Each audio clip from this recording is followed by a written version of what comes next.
Gentlelady yields back. Chair recognizes the gentleman from Ohio, Mr. Johnson, for 5 minutes. Thank you, Madam Chair. Mr. Chu, I'm an information technology professional, been doing it for the most of my life. You've been evasive in many of your answers. I'm going to talk to you in some language that maybe you'll better understand, ones and zeros, okay?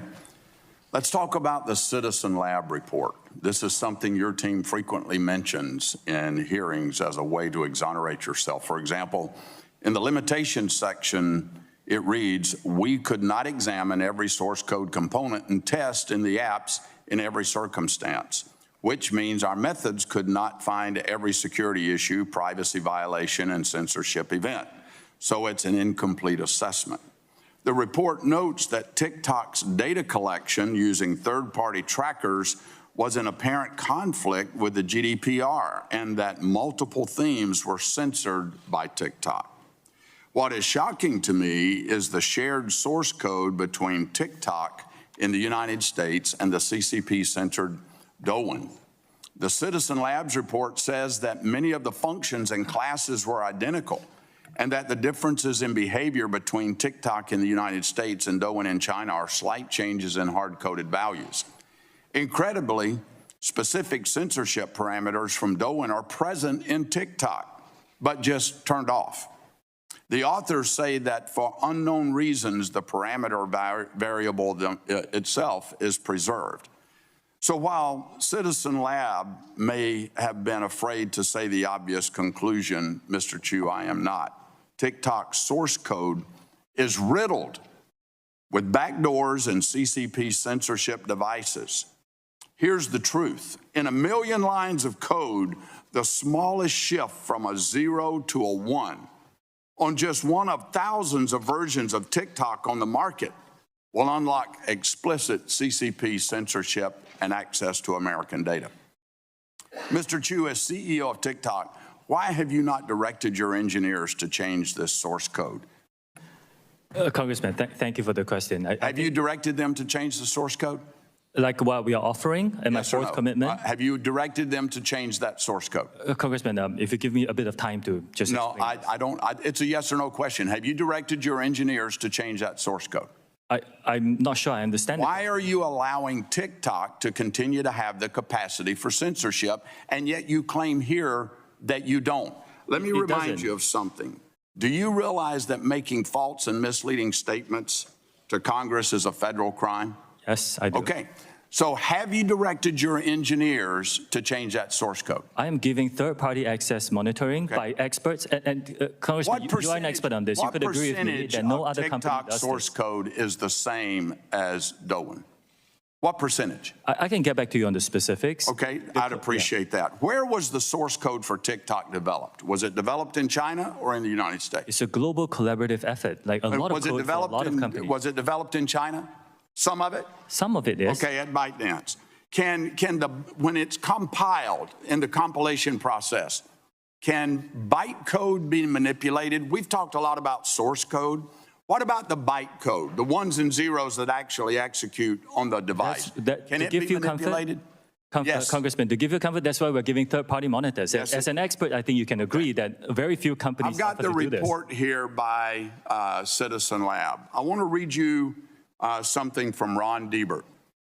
Specifically, in your written testimony to Congress, you stated on page 9, Citizen Lab found that there was no overt data transmission by TikTok to the Chinese government and that TikTok did not contact any servers within China. You implied that Citizen Lab exonerated TikTok from any information sharing with China. Well, the director of Citizen Lab saw this and issued a statement correcting the record yesterday. And I'm quoting Ron Diebert, the director of the lab. I am disappointed that TikTok executives continue citing the Citizen Lab's research in their statements to government as somehow exculpatory. I've called them out on this in the past, and it's unfortunate that I have to do it again, unquote.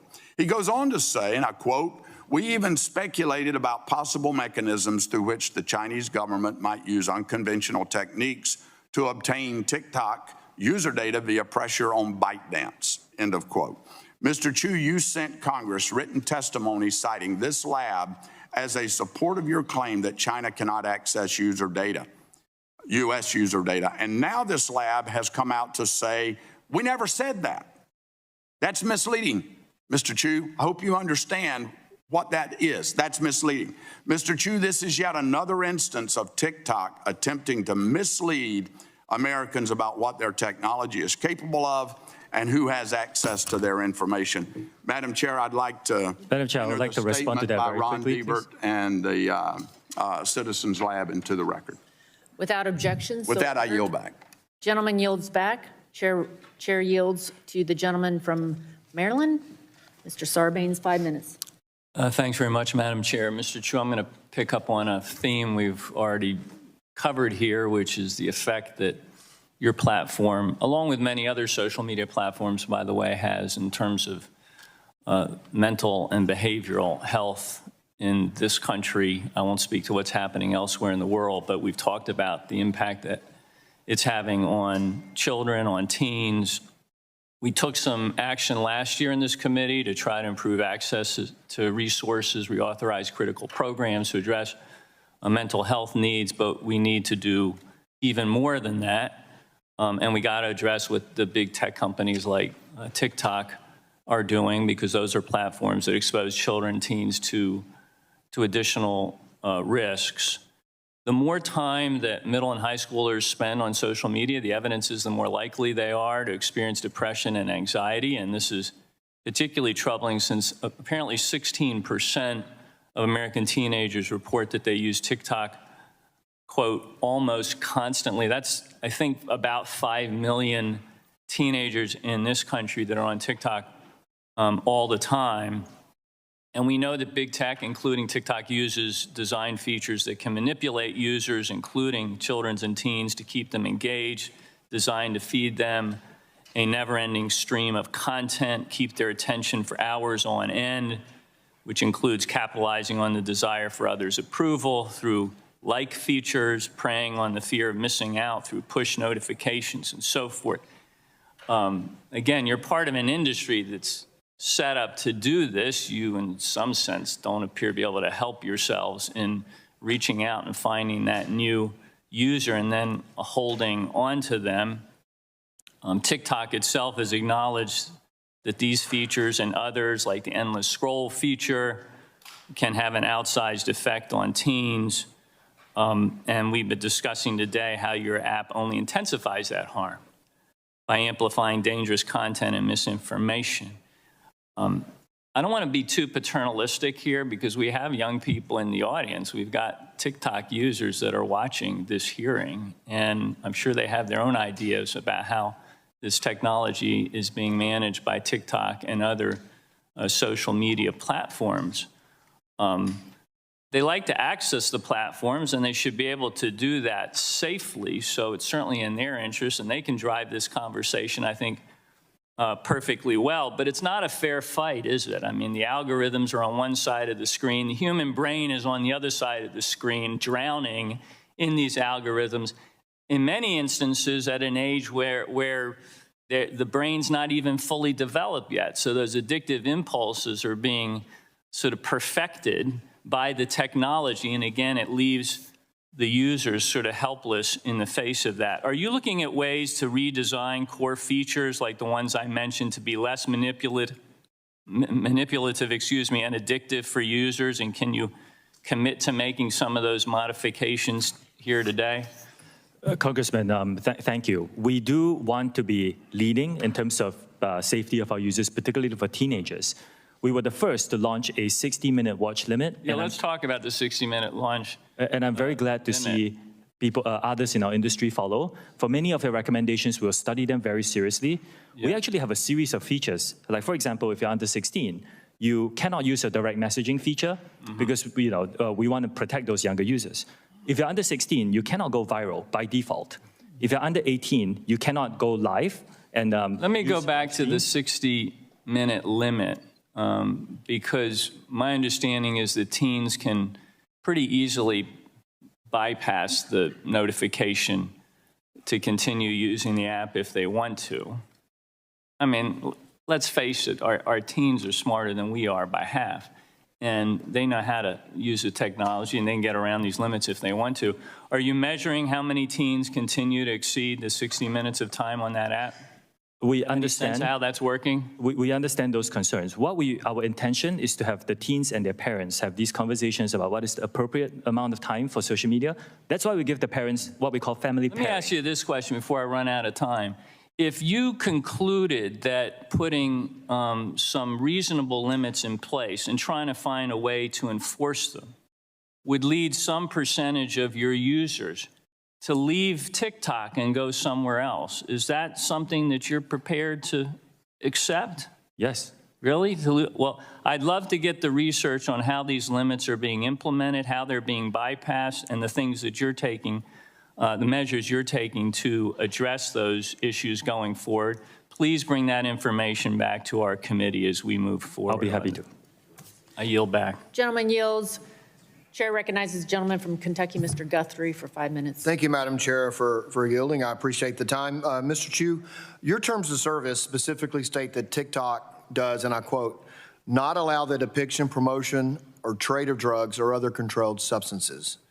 Despite this content being against your terms of service, and I brought this up with other service providers, but despite this content being against your terms of service, content on your platform related to illicit drugs like fentanyl, drug trafficking, and other illicit activity is pervasive and racks up hundreds of thousands of views. For example, in 2020, the Benadryl challenge resulted in the death of an American teenager. And we heard of another challenge earlier today that brought the death of a teenager.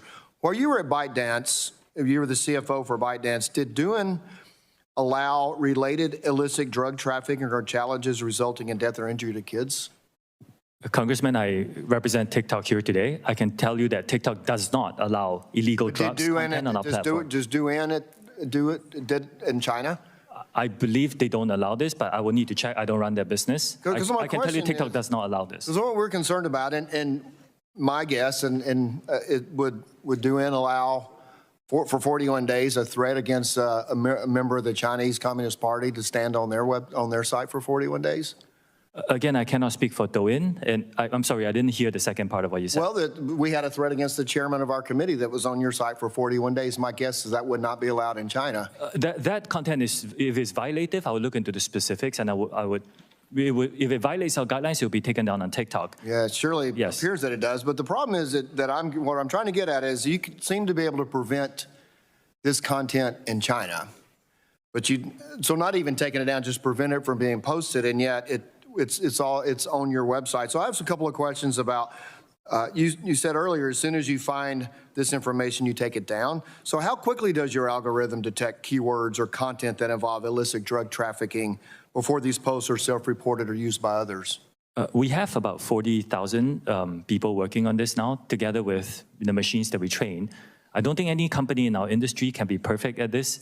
This is a real big challenge for our industry, but our goal is to get any violative content, including illegal drugs, down to a very, very small number. That's the problem. When we have these hearings, we have CEOs of different companies and of your colleagues and competitors, and we always hear apologies, and we always hear we want to do better at this, but it just doesn't seem to keep improving. And we see hearing stories of our children, and obviously this has been talked about today.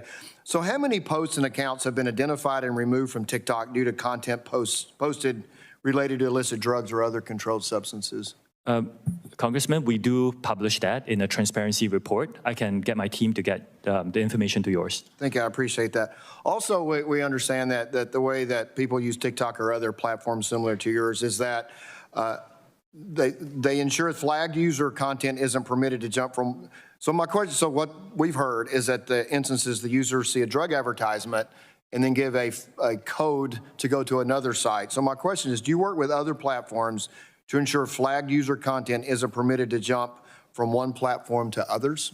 I will check with my team. I would love to work with our industry to make sure that we stamp out these problems. Violative content should not be allowed on any platforms, in my opinion. Well, so what's kind of frustrating to all of us here is that we look at what's happening on your sites and others, and particularly that we know, because we've done a research, that you can't have access to illicit drug information or others on Douyin, which is a sister company, as you say, in China.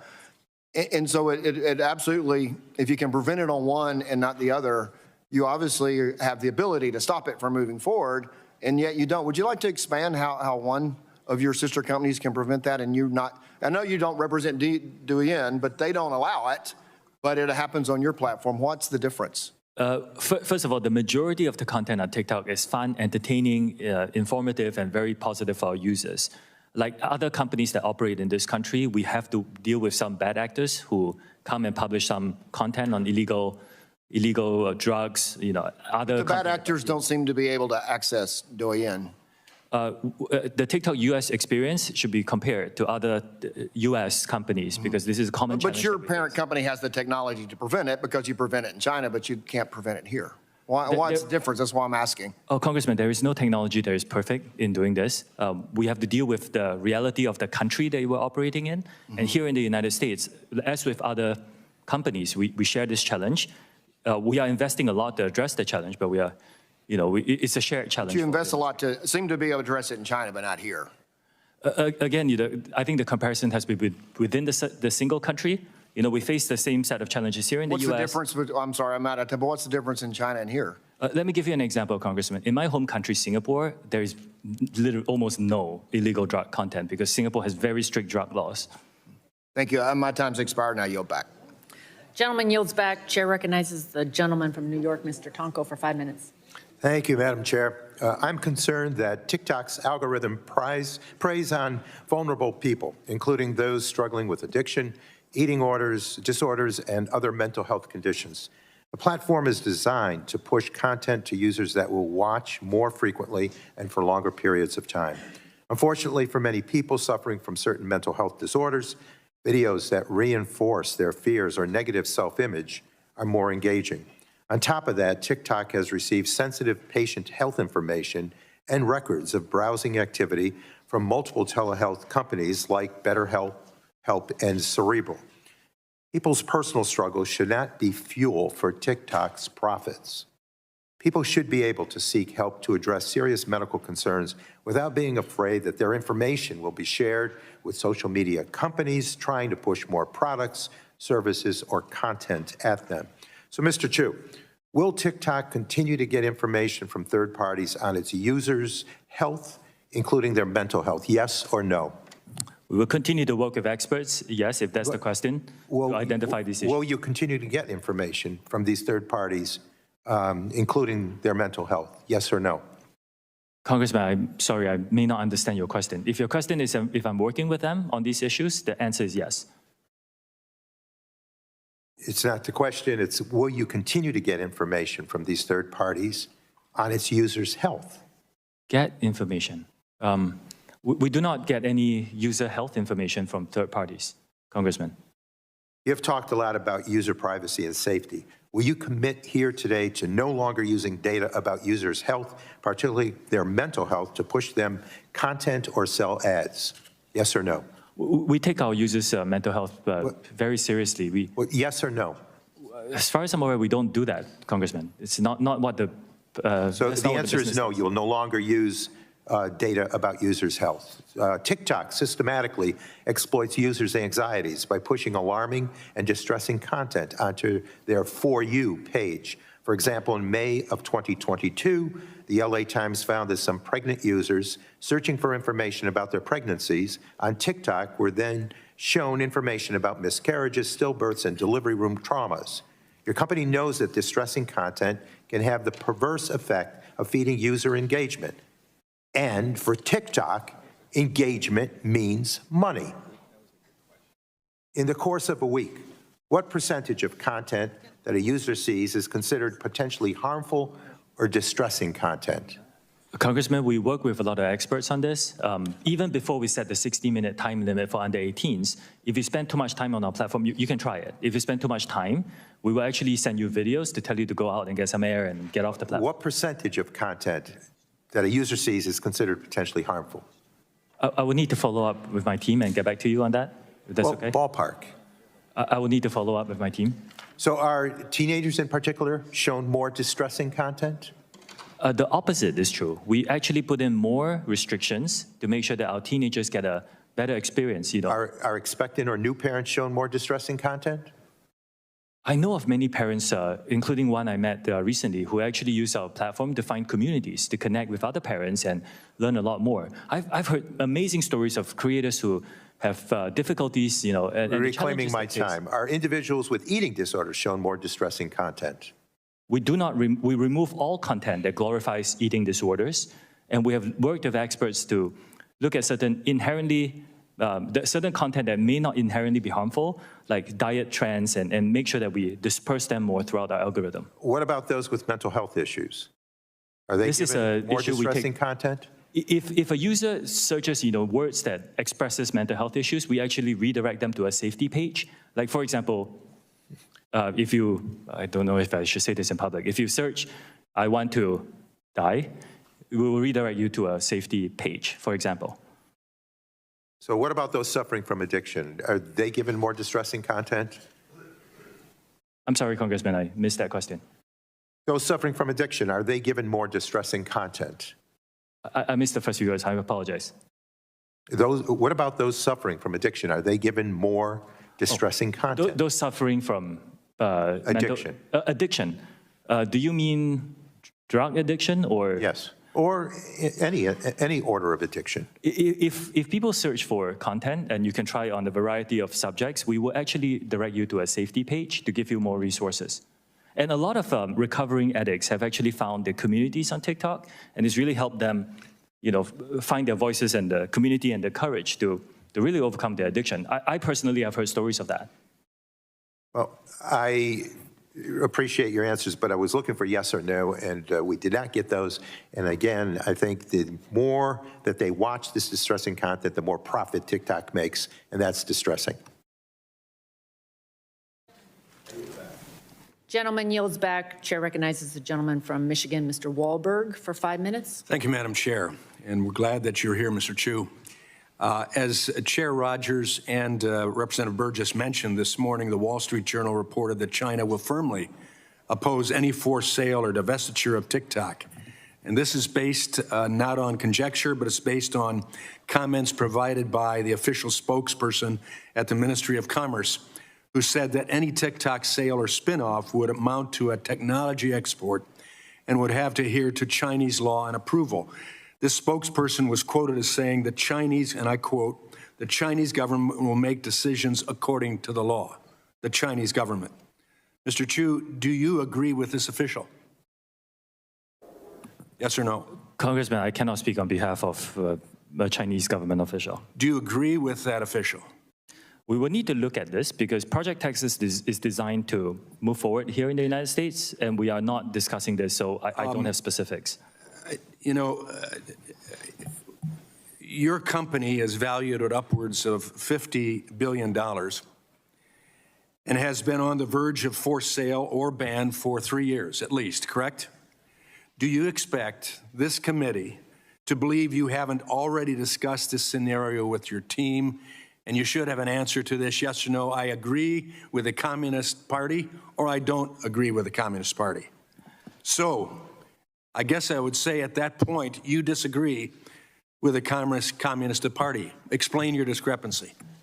Congressman, for 2 years, we spent $1.5 billion US to build Project Texas. This is after very extensive discussions with relevant folks. Project Texas is just something expanded for the future. We're talking about now. We're talking about what you're doing now, what your expectations are now, what your relationship is with the Communist Party, which is our major concern of what the impact that will be with a country. Let me rephrase that. With a Communist Party that doesn't care about America and sees us as standing in their way for superpower. That's our concern, and for you to have direct relationship, direct ownership with ByteDance, and to not have a characterization or an agreement or disagreement that you say explicitly with this party policy, it's hard for us to believe what you're saying. Let me move on. Following up on what Mr. Latta asked about data access by Chinese engineers. In responding to Mr. Latta, you talked about where American user data would be stored in the future. But the question was about access today, storage in the future versus access today. This is total redirection. This blows up any trust we could desire to develop. So to be clear, Mr. Chu, today, do ByteDance employees in Beijing have access to American data? Congressman, we have been very open about this. We have relied on global interoperability. You have access to American data. Congressman, I'm answering your question if you give me just a bit of time. We rely on global interoperability, and we have employees in China. So yes, the Chinese engineers do have access to global data. You have access to global data. We have heard. Not storage. No, storage has always been in Virginia and Singapore. The physical service. You have no access to storage, to American data today. That's not what I said. I said, So you do have access to American data, and you have storage of American data. the American data has always been stored in Virginia and Singapore in the past. And access of this is on an as-required basis As by our required engineers of who? globally. By engineers for business purposes. By engineers, This is a private company. ByteDance, ByteDance. the Communist Party? No, no. Why? How can you say that? This is a, If this they is have a private access. business. This is a private business, and is like many other businesses, many other American companies, we rely on the global workforce. So the global workforce that includes ByteDance, which is connected directly to the Chinese Communist Party, That is has the access. characterization that we disagree with. Now, in the future, That's not what we can disagree with. That's a fact it's not, with unfortunately. the CEO of ByteDance and your it is relationship to them. Congressman, respectfully, in my opening statement, I said this is a private company. It's owned 60% by global investors. 3 out of the 5 board members on ByteDance are Americans. This is a private business. And you report directly to ByteDance with the CEO who is a member of the Communist Party. Let me move on. he's not. I think we got the answer. Sadly, at this point, I believe my time has expired, so I yield back.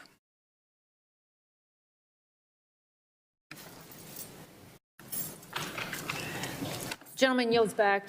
Chair recognizes Ms. Clark for 5 minutes.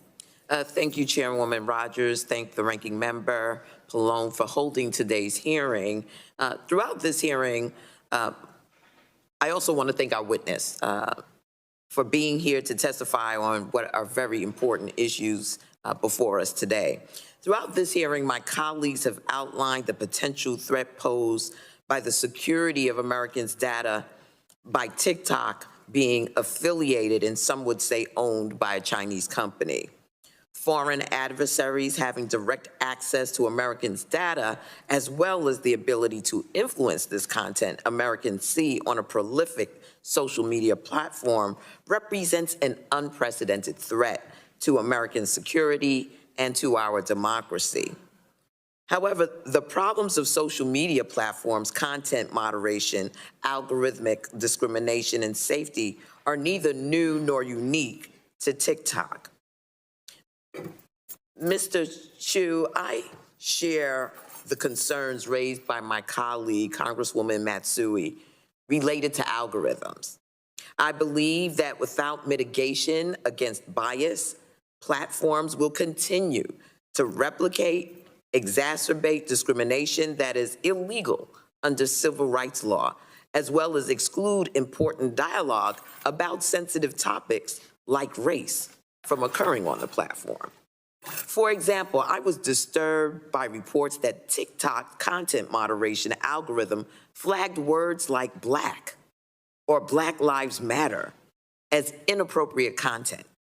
So my first question, Mr. Chu, is do you agree that platforms like TikTok should be subject to regular audits or transparency requirements to identify whether policies have a disparate impact on communities that are protected classes like race, religion, national origin, or gender?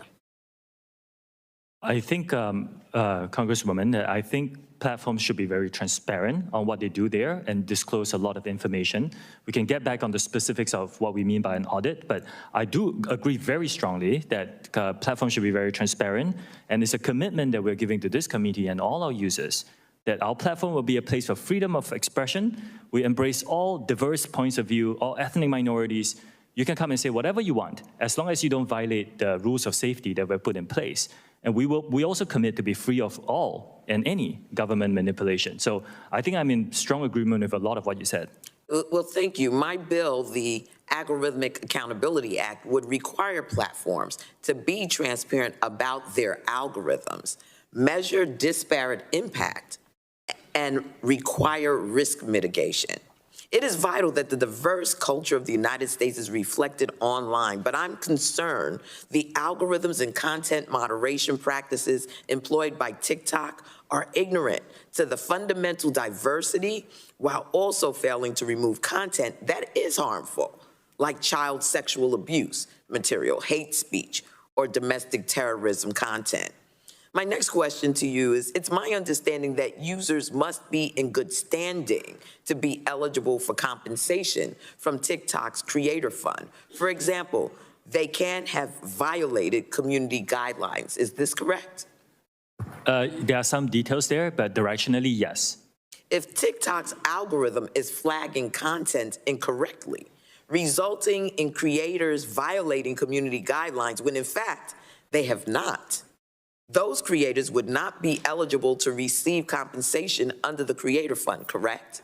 We do have an appeals process. You have an appeals process, okay. Yes. In my view, if TikTok employs algorithms that disproportionately remove content from Black creators, it disproportionately silences and excludes Black creators from compensation opportunities. And this problem happens in parallel to the lack of adequate recognition, attribution, and compensation to Black creatives for their content. The exploitation, cultural misappropriations, the erasure of Black creatives' ownership of their fashion, art, and media is nothing new. We need transparency, accountability, and bold action to mitigate against misinformation, bias, and exclusion of certain communities from the opportunities present on platforms like TikTok. So let me just say this. I'm concerned about transparency. I am concerned about algorithmic accountability. And I'm not clear that your organization holds those values. So I want to ask that you take a look at this because this is all part and parcel of what we're concerned about with respect to social media platforms and the misappropriation, the ways in which those algorithms can discriminate within the context of the social media platform. With that, Madam Chair, I yield back. Congresswoman, is it okay if I just very quickly respond? This is a very important topic. Unfortunately, we only have 4.5 hours with you, and I'm going to try to get to every member. So we're going to keep going. It is very important. I would love to follow up. There will be other opportunities. The lady yields back. Gentleman from Georgia, Mr. Buddy Carter, is recognized for 5 minutes. Thank you, Madam Chair. Mr. Crew, welcome to the most bipartisan committee in Congress. We may not always agree on how to get there, but we care about our national security. We care about our economy, and we sure as heck care about our children. We sure do. And that's why you're here today, because 2/3 of all the youth in our country are on your app. They spend an average of 95 minutes on your app.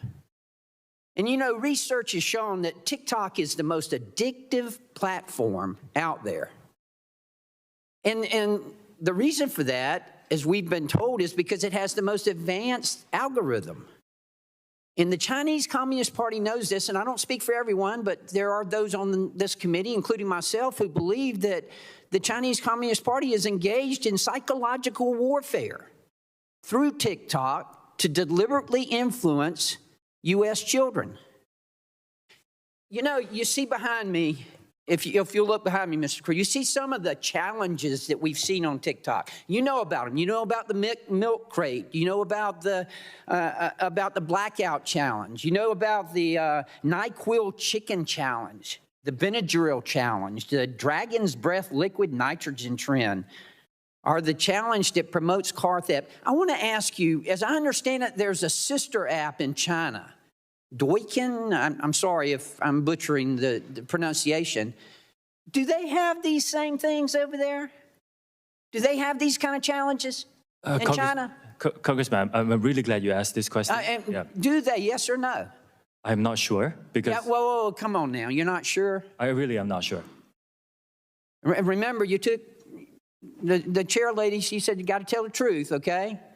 Do you know whether they have these kind of challenges like this over in China? Because it's my understanding they don't. I'm not sure because I spend my energies running TikTok. And you don't look at any of your other competitors or look at anything similar to yours. So you don't know whether they have. They don't have this over in China. I did. We have it here, but they don't have it here. And that's why I'm asking you this. Why is it that TikTok consistently fails to identify and moderate these kinds of harmful videos? Why is it? Why is it that you allow this to go on? We've already heard, God bless you, from parents who are here with us, who have lost children. I submit to you, everybody up here cares about the children of this country. Tell me why. This is a real industry challenge, and we're working No, it's very not hard. industry. This is TikTok. It's We're talking about TikTok. We're talking about why is it that you can't control this? And although I believe in giving credit where credit's due, I want to thank you. It's my understanding that the video that threatened life of the chairwoman has been removed. Thank you for doing that. Sorry we had to bring it to your attention here, but it's been removed. Tell me why this goes on. This is an industry challenge for all of us here operating in this Okay, industry. so much for industry challenge. I want to shift gears real quick. I want to talk about biometric matrix, and I want to talk specifically, can you tell me right now, can you say with 100% certainty that TikTok does not use the phone's camera to determine whether the content that elicits a pupil dilation should be amplified by the algorithm? Can you tell me that? We do not collect body, face, or voice data to identify our users. We do not. You don't? The only face data that you will get, that we collect, is when you use the filters to have, say, sunglasses on your face. We need to know where your eyes are. And Why do you need to know what the eyes are if you're not seeing if they're dilated? And that data is stored on your local device and deleted after use if you use it for facial. Again, we do not collect body, face, or voice data to identify our users. I find that hard to believe. It's our understanding that they're looking at the eyes. How do you determine what age they are then? We rely on age gating as our key age assurance. Age gating, which is when you ask the user what age they are. We have also developed some tools where we look at their public profile to go through the videos that they post to see whether... Well, that's creepy. Tell me more about that. It's public. So if you post a video, you choose that video to go public, that's how you get people to see your video. We look at those to see if it matches up the age that you talked about. Now, this is a real challenge for our industry because privacy versus age assurance is a really big problem. Look, you keep talking about the industry. We're talking about TikTok here. We're talking about children dying. Do you know how many children have died because of this? Do you have any idea? Can you tell me?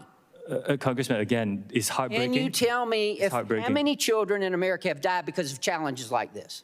The majority of people who use our platform use it for positive experiences. That's not what I ask you. I ask you, tell me the number of children, of U.S. children who have died because of these challenges. Congressman, again, the majority of people who come on our platform get a good experience. I'm not talking about the majority of children. I want to know a number. Dangerous challenges are not allowed on our platform. If we find them, we will remove them. We take this very seriously. Obviously, you found one today and you removed it. We had to bring it to your attention, and I know I'm out of time. Thank you for being here. Welcome again to the most bipartisan committee in Congress. Gentleman yields back. We will now take a brief recess and resume in 10 minutes. The committee stands in recess.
Chair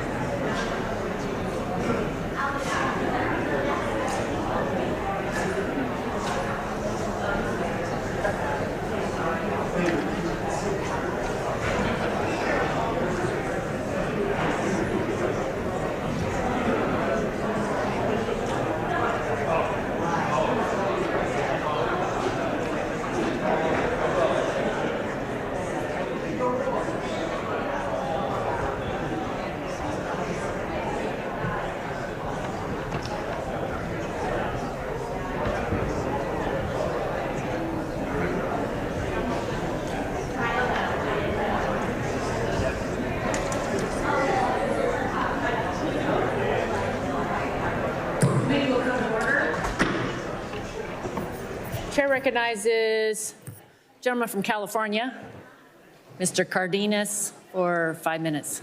Cardenas, sorry. That's good.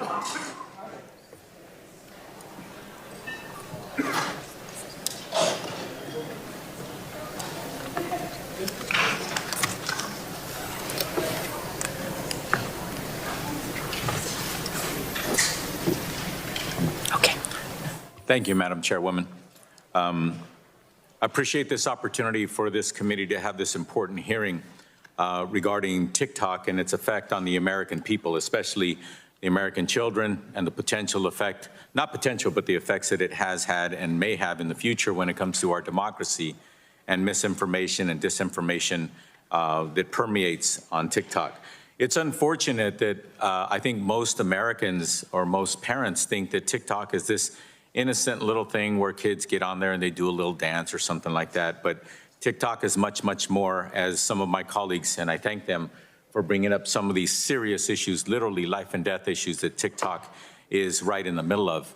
And also, what I'd like the witness to acknowledge is that it appears that Ms. Kamek, my colleague, brought up those two posters, and since then, TikTok has taken them down since then, not before then.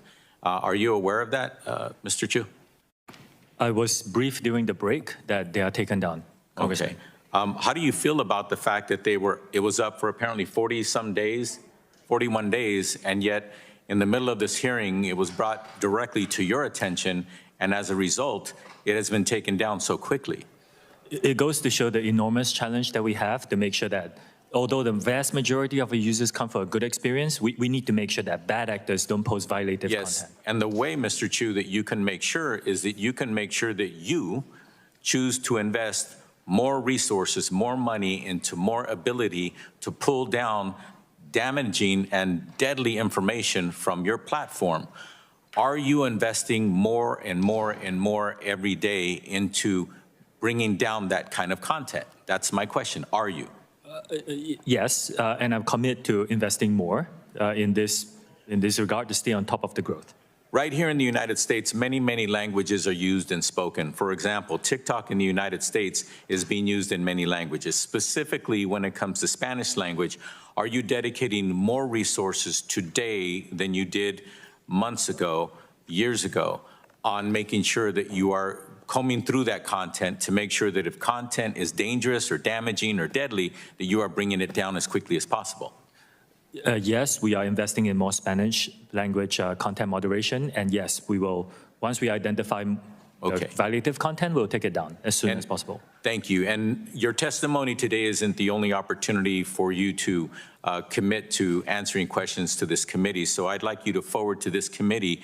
Again, I'm not asking for trade secrets, but I would like to get some semblance of understanding as to how much you are investing with the number of bodies, the number of people, the number of resources in making sure that you are investing more in pulling down content that is either deadly or dangerous on your platform. Can you forward that to the committee? I will check with my team and get back to you on this, Congressman. Thank you very much. Appreciate that opportunity. As was mentioned earlier, it might sound a little funny, but you have, in fact, been one of the few people to unite this committee, members, Republicans and Democrats, to be in agreement that we are frustrated with TikTok. We're upset with TikTok. And yes, you keep mentioning that there are industry issues that not only TikTok faces, but others. You remind me a lot of Mike Zuckerberg. When he came here, I said to my staff, he reminds me of Fred Astaire, good dancer with words. and you are doing the same today. A lot of your answers are a bit nebulous. They're not yes or no. So I'd like to ask you a question. Yes or no? Is your revenue going up at TikTok month over month or year over year?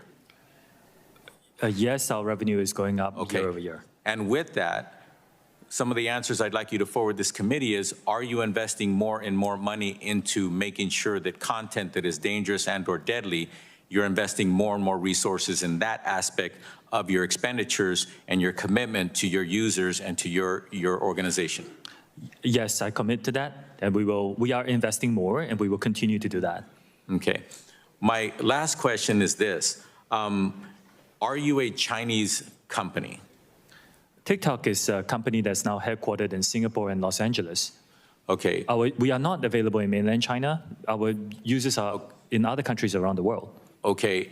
Is there a corporation that has any authority above TikTok?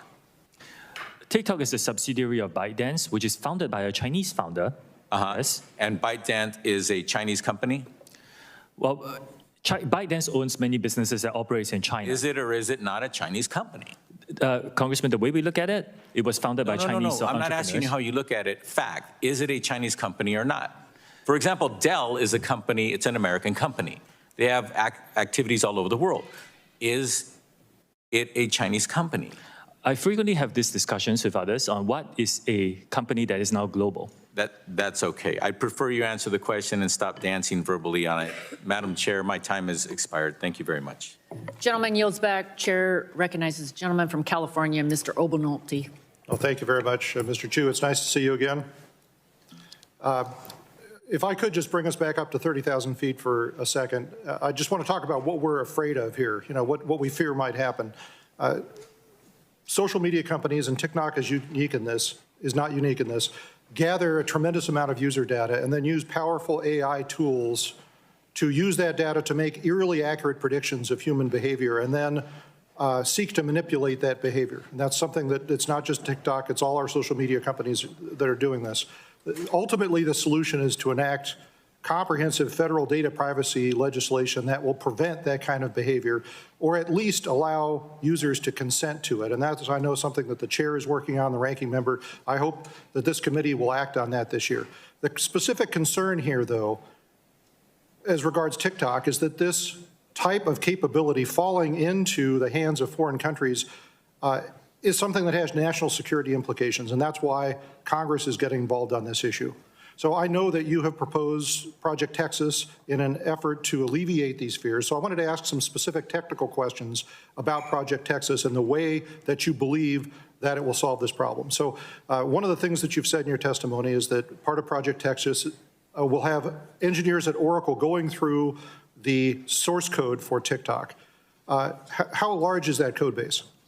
Well, it's not small, but it's not just Oracle, Congressman. We are also inviting other third-party monitors. We're in the process of figuring out who the best Sure. So we're talking millions, tens of millions of lines of code. How big is the base? It is significant, but it's something that we believe can be done. And again, I want to say that I have not heard of another company, American or not, that has allowed for this to happen. But I mean, you're kind of in a unique position having to answer these concerns of Congress. So are they going through the code for just the app or the app and the server code? I can get back to you on the technical details, but it's comprehensive, including the software that powers a lot of the software that powers the experience. And how long will that review take? I need to get back to you on the timeline, but we are progressing quite well on Project Texas, and whenever we hit a milestone, I commit to be very transparent about it. Okay. So I'm wondering, because I'm also concerned as a software engineer about the process in which new code is introduced into the code base. Do you use a software configuration management system at TikTok? The way we plan for new code to be done is that even before the code becomes live, it has to be reviewed. The changes have to be reviewed by the third-party monitors. So you're talking about a code review. That was good. That was another question I had for you. So the code review, is it done with a team of engineers or just with a single engineer? Oh, it's going to be a team effort. Okay. Yeah. And that's going to be done at Oracle or elsewhere? It's going to be done in one of our transparency centers so that we still need to make sure that the code itself is secure. And, Okay. yeah. What I'm hearing you say is that even though the code might be written by someone not in the United States, before the code is integrated, it'll be reviewed in a code review by a team of engineers within the United States? That's the plan. Okay, and this, back to the question about the software configuration management system, how do you manage the integration of that code change into the rest of the TikTok code base?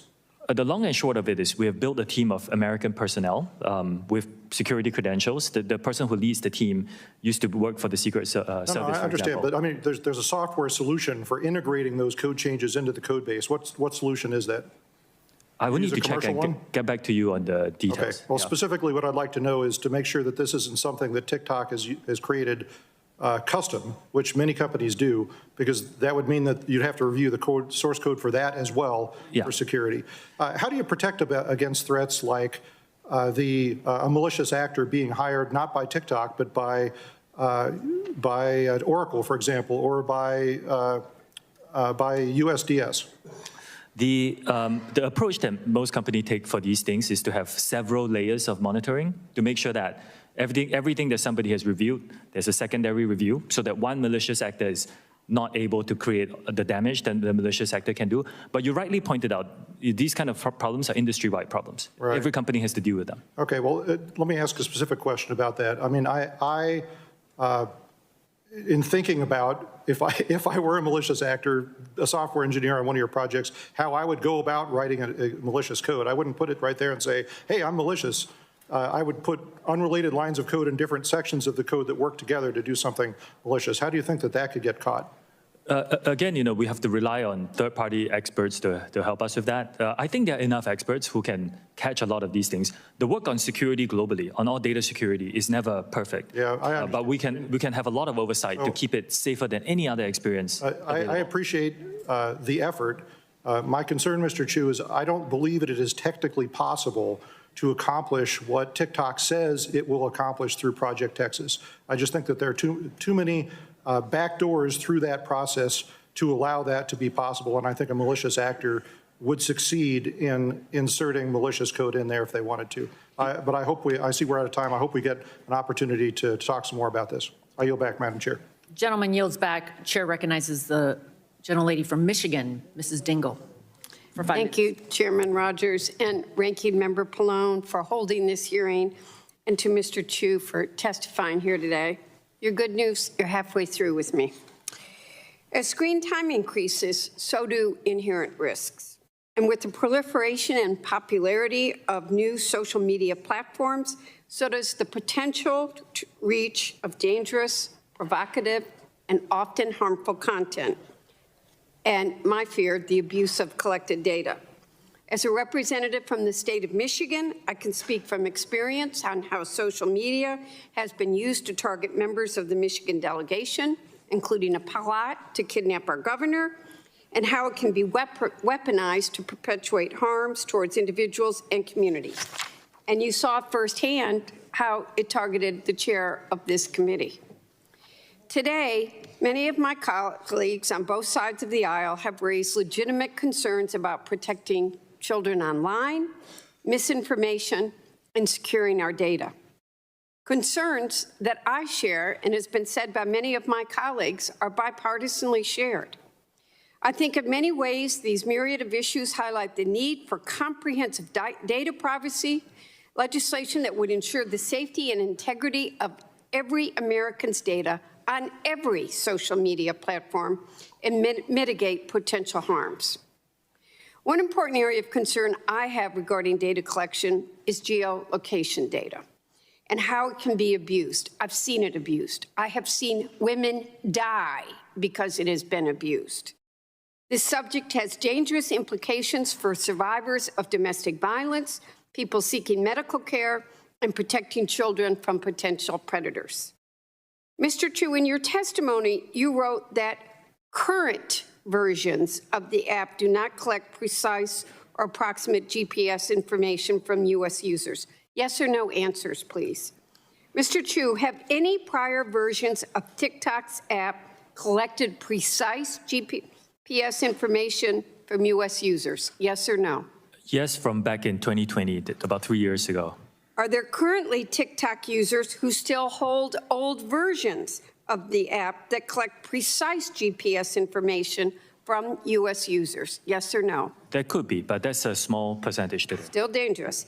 Has TikTok at any time fed precise GPS information collected from U.S. users into algorithms to serve user ads? Yes or no? I will need to check on the details because we do not currently collect that. So I need to check on the details. Yeah, I'm sure there's a yes there. But has TikTok at any time fed precise GPS information collected from U.S. users into algorithms? I know I'm having talk today to make inferences about users. Yes or no? I'm not sure of the specifics. I'd like answers, yes or no, after this.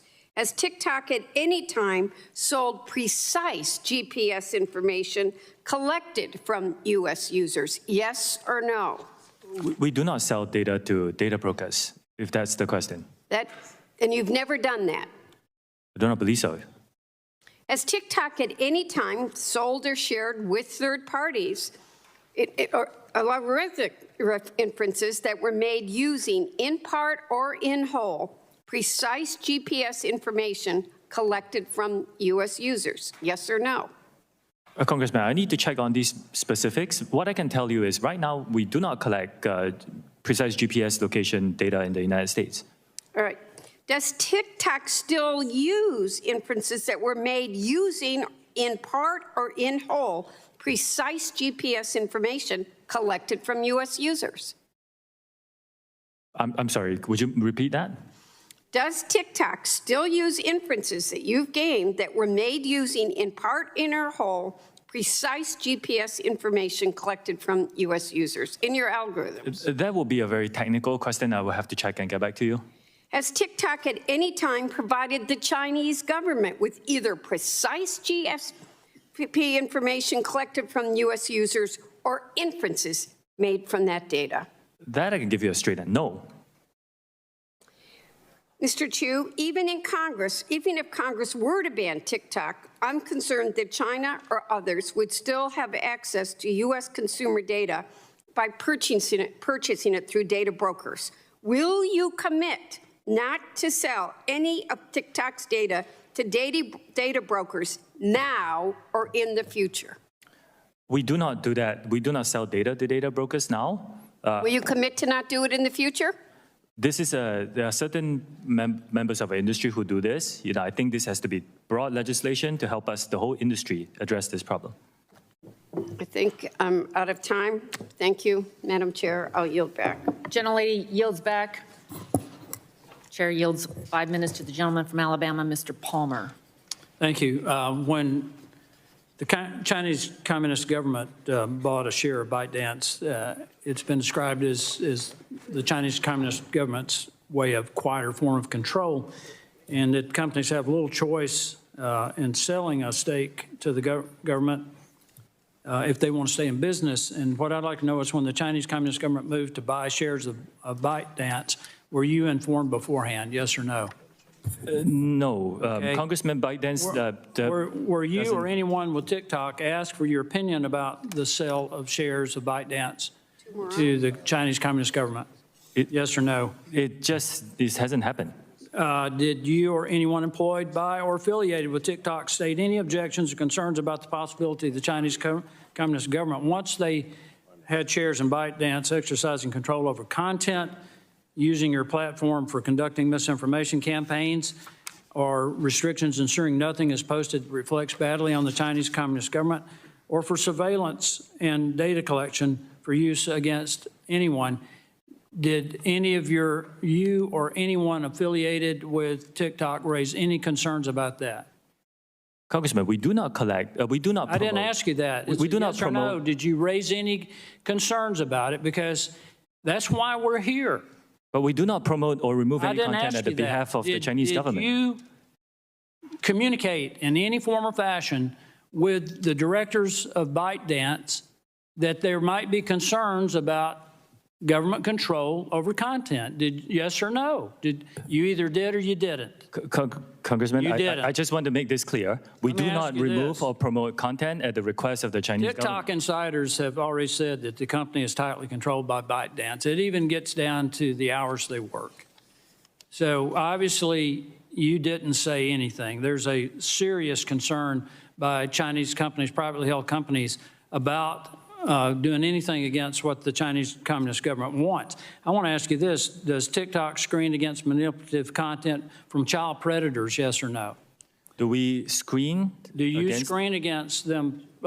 Yeah, we do. This How about drug cartels? Drug cartels, child predatory content. This is all You had a violative drug of that. cartel that was engaged in a police chase with Spanish authorities, and they posted it on TikTok and got over 1 million views. Why wasn't that taken down?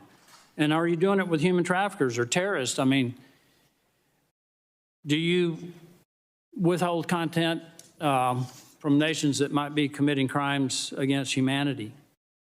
Yes or no? Congressman, our platform is Yes a place or of no? freedom of Yes or expression, no? and users I know come here. you and talk about that, but yes or no, do you screen against content from nations that commit crimes against humanity? Congressman, our users come and Yes or express- no? Our Yes or no? users come and present No, you- any points of views you that don't. they want, and it's a commitment to keep this Let free me ask from you this. interference Michael from any Beckerman, government. who is your vice president and head of public policy for the Americas, right? Is he part of the team that helped you prepare for this meeting, yes or no? Can I clarify who you mean? Michael Beckerman. Yes, he is. Okay, where is he at this moment? I'm sorry? Where's Mr. Beckerman at this moment? He's probably here.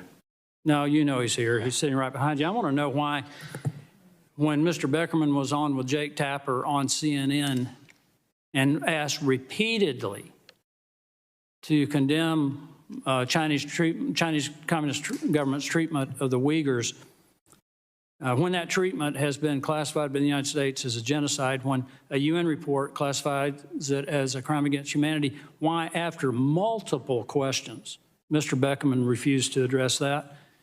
Are you afraid of the Chinese Communist government?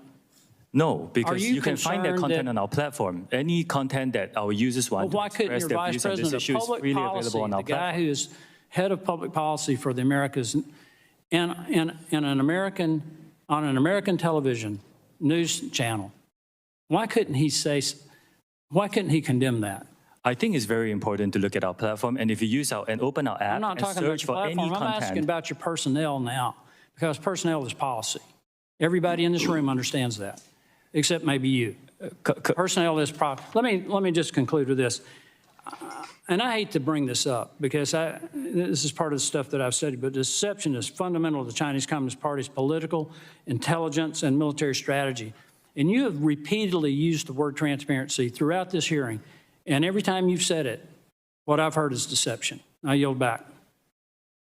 Gentleman yields back. Chair recognizes gentleman from Texas, Mr. Vesey, for 5 minutes. Thank you, Madam Chair. I got to tell you, Mr. Chu, as a father of a 16-year-old that likes social media, a lot of your evasiveness today in answering many of these questions really disturbs me, because I can tell you that the teenagers of today, they really don't want to be on Facebook. They want your platform, and you were asked to come before this committee to testify about many things, and a lot of us are worried about our kids' personal data.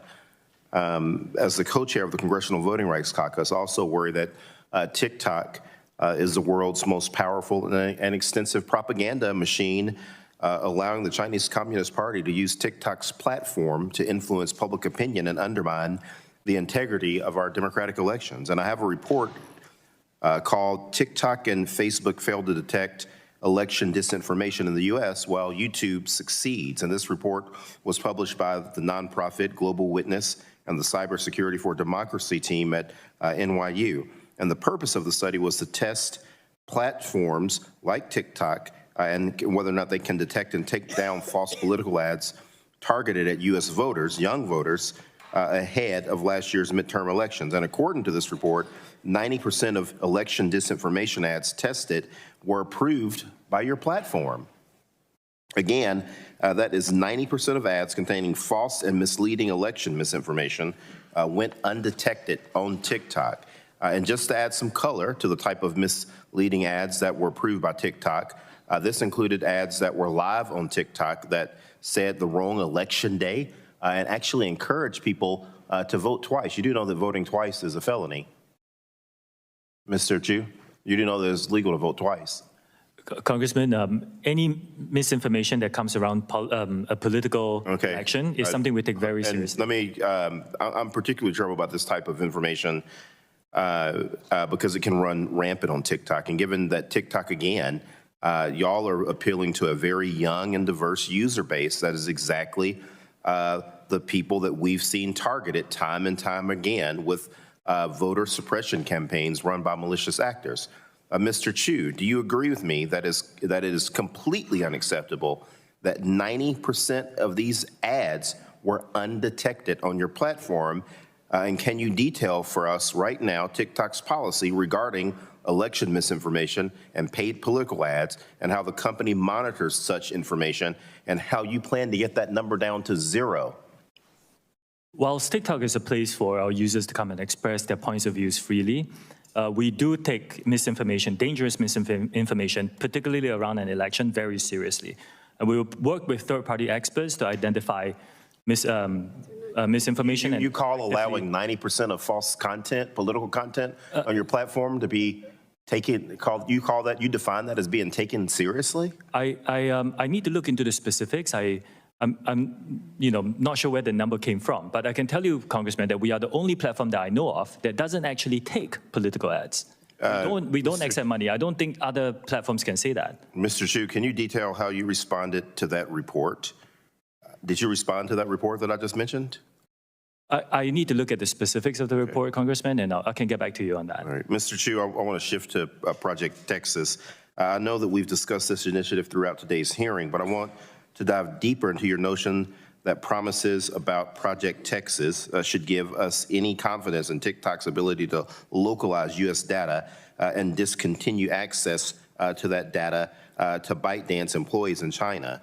Why? Because we've already had a TikTok executive appear before Congress and give sworn testimony about the comfort that we should take in TikTok's U.S.-based resources.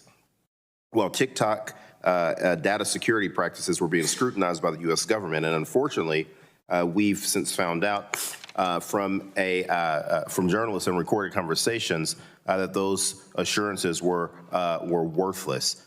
In your testimony, you also mentioned that Oracle has already begun inspecting TikTok's source code and has access to the platform's recommendation algorithm.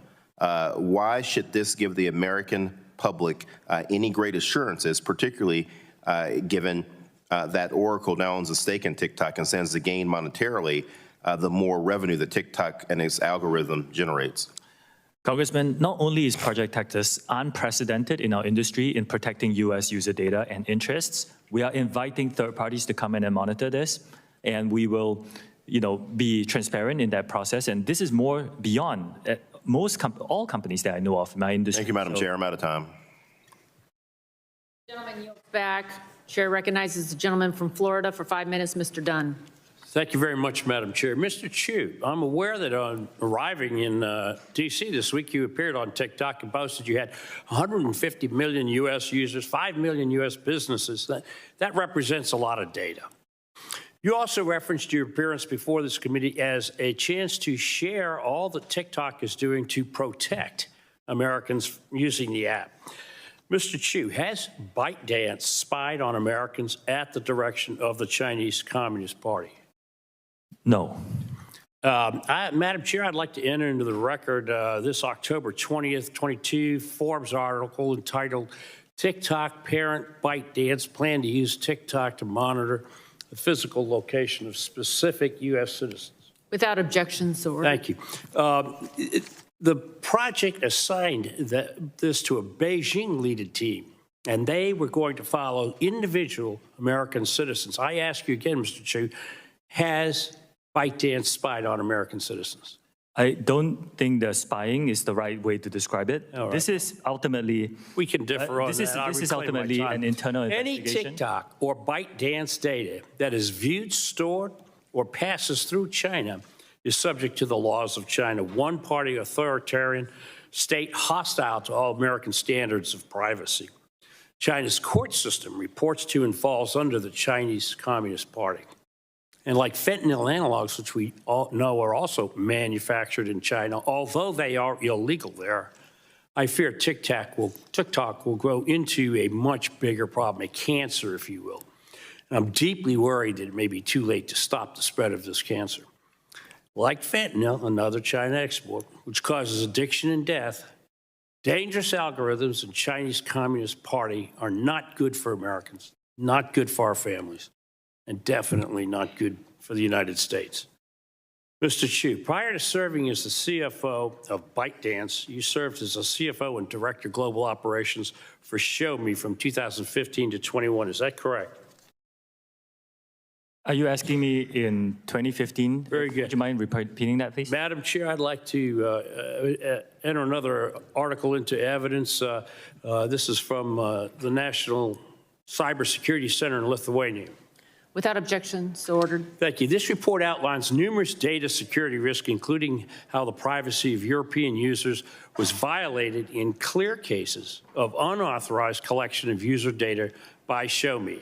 This sounds exactly what many of my colleagues have been talking about today. Worse yet, the ShowMe phones sold to Europeans had a list of 449 words and phrases which would be automatically censored on the device. Censored phrases included the Voice of America and Democratic Movement, among others. This analysis was conducted on devices which were manufactured and sold to Europeans while you were the head of operations for ShowMe. It does not follow that you expect us to believe that you would not censor on behalf of the Chinese Communist Party, since you've already done so. I want to be unequivocal on this. We do not remove I or reclaim my promote time. content on behalf of the Chinese TikTok, in government. your words, strives to deliver on their mission to inspire creativity and bring joy to American users, I assure you that is not the mission or goal of the Chinese Communist Party, which runs the People's Republic of China, that TikTok's parent company, ByteDance, is domiciled in. Mr. Congressman, Chu, you can these are check with our straightforward users to things. see the world experience that they're deserves an getting. Answer. You have not given straightforward answers. We don't find you credible on these things. With that, Madam Chair, I'd like to yield the balance. Congressman, you have given me no Mr. time to answer Obernolte your of questions. California. I reject the characterizations. I yielded Who to are you Mr. yielding Obernolte. to?